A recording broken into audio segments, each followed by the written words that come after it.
Welcome to NFL Nexus. Today, we're doing a serious deep dive into the Houston Texans draft strategy. And look, this isn't just about reading names off a list. We're talking about the philosophy, the thinking that could take this team from just being a contender to being a real honest-to-goodness powerhouse. We're going to pick apart the franchise-altering highs and, yeah, the painful lows of their first-round history to really get inside the DNA of their decision-making. And then, we'll break down a fascinating new mock draft that seems to lay out a perfect path forward. If you love this kind of detailed NFL analysis, you're in the right place. Make sure you subscribe, like this video, and get ready to drop your thoughts in the comments. Okay, let's get into it. So this is the big question, right? A brand new 3-round mock draft from ESPN just dropped, and it lays out a path for Houston that, honestly, it looks almost too good to be true on paper. It seems to perfectly hit every single one of their needs with their first 4 picks. I mean, could it actually be that simple? 4 picks, 4 holes filled, and you just launch this team into the AFC's elite? It looks flawless. But to really understand the weight of that potential future, you have to look at the past. Because as any Texans fan will tell you, what looks good on draft day, well, that's never a guarantee. You know, the first round of the NFL draft, it's the ultimate high-stakes game. It's where you build the core of a championship team, but it's also where one big mistake can set your franchise back for years. And since 2016, the Texans have pretty much seen it all, the home runs and the strikeouts. So before we can really appreciate the blueprint for what's coming, we have to go back and look at the lessons learned from the past. Let's break down some of their most impactful and, in a couple cases, infamous first-round picks to see what they tell us. Let's kick things off with a perfect case study. 2 players, both named Will, drafted years apart but with completely different results.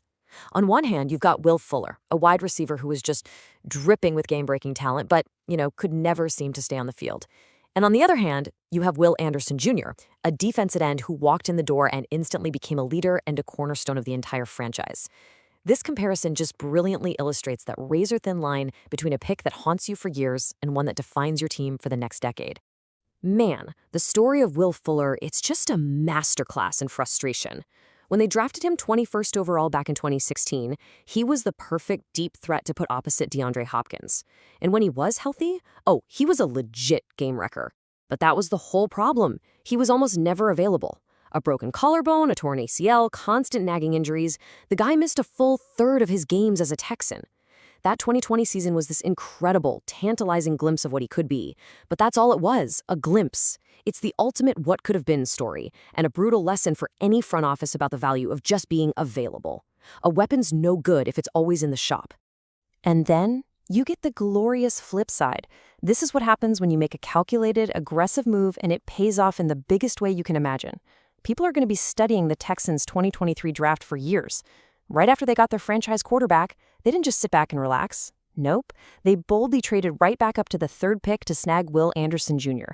And the result? He immediately became the heart and soul of DeMeco Ryans' defense, earning All-Pro honors and just setting the tone with his insane motor. He's not just an elite pass rusher. He's a dominant run defender who is the culture of that team. So the lesson here is that sometimes you got to push your chips to the middle of the table to land a true franchise-altering talent. Anderson is that guy. All right, let's jump forward to the 2022 draft, because this one is absolutely fascinating. In a single draft holding 2 high first-round picks, the Texans basically experienced the best-case and worst-case scenarios, all within about an hour. At pick number 3, they find an absolute stud, a true star in cornerback Derek Stingley Jr. But then, just 12 picks later, at number 15, their selection of guard Kenyon Green turned into a total disappointment. This one draft class is just a perfect little snapshot of how wild and unpredictable the first round can be. Oof, the Kenyon Green pick, that one's a painful lesson. He seemed like the safest bet in the world. A 2-time All-American, a local kid from Texas A&M, a guy everyone said would be the anchor of their offensive line for the next decade. But it just never, ever clicked. So what happened? It's probably a mix of things. The jump in competition is real. He struggled with the speed and power of NFL defensive linemen. And then a really bad shoulder injury in 2023 just seemed to derail everything. He got benched, traded to the Eagles for next to nothing, and then cut. It's just a tough reminder that even the prospects with the can't-miss label, well, sometimes they miss. But hey, just 12 picks before that painful miss, the Texans hit an absolute grand slam. Derek Stingley Jr. has become everything they could have possibly hoped for, and probably more. He's developed into one of the NFL's truly premier lockdown cornerbacks, earning back-to-back all-pro first-team nods, that puts you in some seriously elite company. The guy has incredible instincts, fluid hips, unbelievable ball skills. He isn't just a player, he is a foundational blue-chip talent that you build an entire defense around, and they've already locked him in with a long-term deal. It was just a phenomenal pick that shows you when you get it right, man, it changes everything. Okay, so keeping all that in mind, the incredible highs of Anderson and Stingley and the cautionary tales of Fuller and Green, let's bring it to today. General Manager Nick Caserio has been super aggressive this offseason, sending a clear signal that this team is all in. But even after all those big moves, there are still a few key needs left as they get ready for the really pivotal 2026 NFL Draft. Look, Houston has been actively and very smartly improving this roster. They are smack dab in the middle of their win-now window. You've got a young star quarterback, you've got a brilliant head coach, but they are not a finished product yet. And holding 4 picks in the first 3 rounds gives them this golden opportunity to bring in another wave of young, talented, and, importantly, cost-controlled players. This is Nick Caserio's chance to fill in those final cracks in the foundation and really solidify this team as a Super Bowl contender for years to come. Okay, so let's dive into the specifics of this brand new ESPN mock draft. And right away, the strategy is crystal clear, and it speaks directly to the lessons of the past. The first 2 projected picks for the Texans are all about one thing: winning the battle at the line of scrimmage, on both sides of the ball. And this makes total sense. The ghost of that Kenyon Green pick is still hanging around, and it just highlights how absolutely critical it is to have powerful, reliable guys in the trenches. So with their first-round pick, this mock has the Texans staying right where they are at number 28.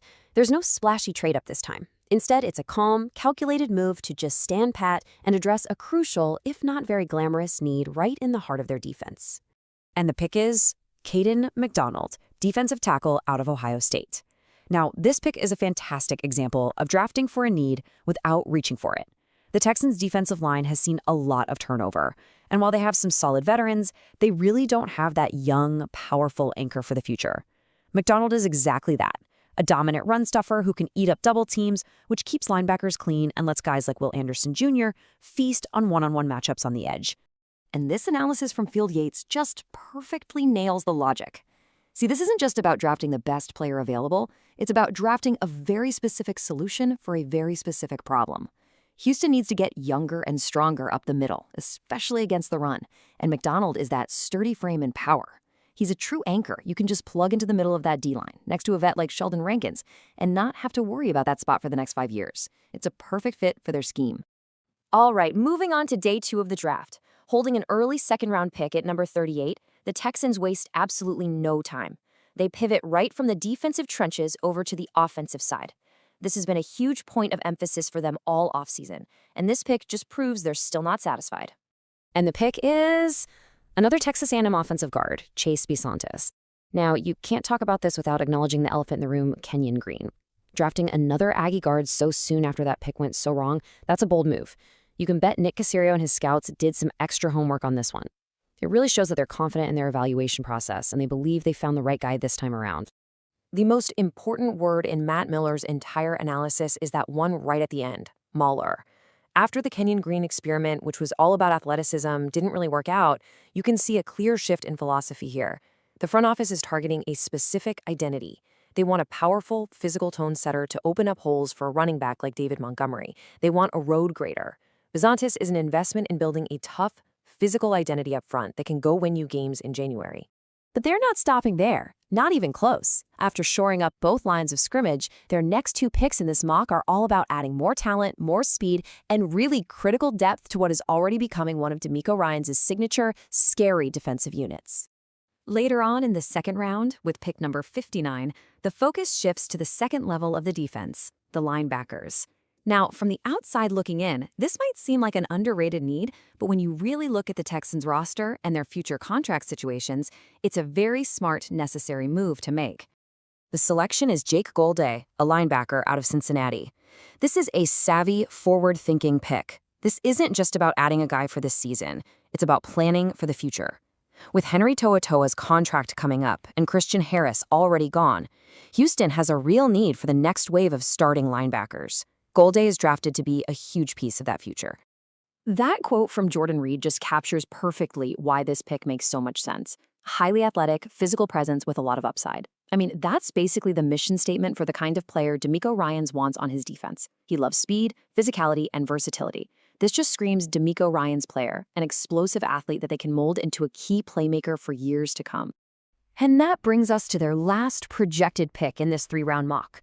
Right at the top of the 3rd round, with a 69th overall selection, the Texans choose to add even more depth to an area that's already considered a major strength, their secondary. They go with Chandler Rivers, a cornerback from Duke. Now, I know what you might be thinking. Another corner, why not a receiver here? And that's a totally valid debate. But the thinking in the modern NFL is that you can truly never, ever have too many good defensive backs. In a league that's all about 3 and 4 receiver sets, a deep and talented cornerback room isn't a luxury anymore. It's a flat-out necessity. And Mel Kiper's analysis here is key. Rivers isn't just some guy to fill out the roster. He's a smart, instinctive player with fast route recognition and surprising physicality. That combination, plus the fact that he can play both outside and in the slot, makes him an incredible value in the 3rd round. He provides high-quality depth and, maybe more importantly, insurance, especially with some questions still lingering about Jalen Smith's recovery from that knee injury. This pick completely shores up the back end of the defense. So, after walking through all 4 of those picks, a defensive tackle, an offensive guard, a linebacker, and a cornerback, we have to step back and ask the big question. Is this the perfect draft blueprint for the Houston Texans? Did ESPN absolutely nail it with this one? I mean, when you just lay it all out on paper, it is incredibly hard to find a flaw. This mock draft just methodically and really effectively addresses the team's biggest remaining needs with guys who seem like perfect fits. They get a powerful run stopper in Caden McDonald. They get a mauler for the run game in Chase Bisonges. They inject youth and athleticism at linebacker with Jake Golday, and they add even more depth for their secondary with the versatile Chandler Rivers. It's just a clean, logical, and really smart sweep. And that's the ultimate million-dollar question, isn't it? This mock draft looks flawless. It's targeted, it's intelligent, and it fills every major hole. But, as the ghosts of drafts past have so clearly taught us with players like Kenyon Green and Will Fuller, translating college tape and draft day hype into real, consistent production in the pros is never, ever a guarantee. So, what do you think? Is this the draft that puts the Texans over the top for good? Drop a comment below and give me your grade for this 4-pick mock draft. I really want to hear what you guys think about this. Thanks for watching this deep dive explainer here on NFL Nexus. Hey, if you want to help support the channel, you can check out our coloring books. They're perfect for kids, grandkids, even for adults. You can find them through the link in the description or just scan the QR code that's on your screen right now. We really appreciate all the support, and we'll see you in the next one.